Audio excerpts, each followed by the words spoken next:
पूरे जगन्नाथपुरी में सबको पता था कि जगन्नाथ भगवान सुबह सुबह मंदिर खुलने से पहले कर्मा के यहाँ जाते हैं, खिचड़ी पाक के आते हैं। लेकिन एक बार एक महात्मा गए, बड़े विद्वान, बोले हमने सुना है तुम नहाती नहीं हो, प्रसाद बनाते से पहले स्नान नहीं करते। नहीं भगवान, आप आज्ञा करें, मुझे किस नियम का पालन करना है, कैसे करना है, आप जो बताएंगे मैं वैसे करूंगी। महोदधि स्नान करती, घड़ा के शुद्ध जल से स्नान करती, आज चूल्हा का पूजन कर रही है, अग्नि पुष्प आदि सब छोड़ रही है, अन्नपूर्णा मैया का स्मरण कर रही है, पतीला धर के उस पर चंदन लगा। इतने में ही महाप्रभु जी आ गए। महाप्रभु जी आ गए, सुभद्रा जी आ गई, बलराम जी आ गए। आकर के तीनों बैठ गए और बैठ कर कह रहे हैं, माँ लाओ जल्दी प्रसादी लाओ।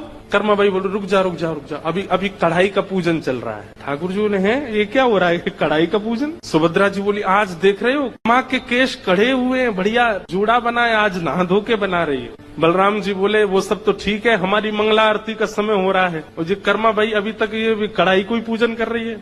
उसके बाद अब उसमें दाल भी डाले तो कोई मंत्र बोले, उसमें चावल डाले तो कोई मंत्र बोले, नमक डाले तो कोई मंत्र बोले, हल्दी आदि डाले तो भी मंत्र बोले।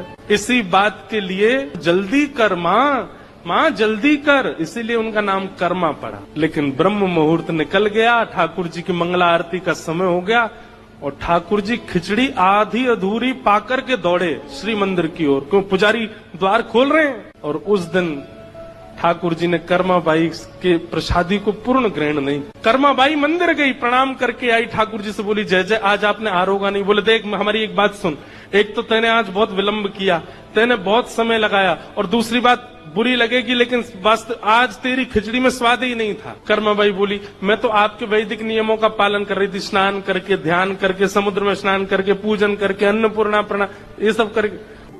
बोले माँ जो भीतर से पवित्र नहीं है ना, उनके लिए इतनी पवित्रता का विधान है। तू तो भीतर से इतनी पवित्र है, तेरे लिए बाहर का स्नान करना, बाहर से व्यवस्थित होना, ये सब तेरे लिए जरूरी नहीं है। तू वैसे ही बनाया कर जैसे तू हमेशा बनाती है।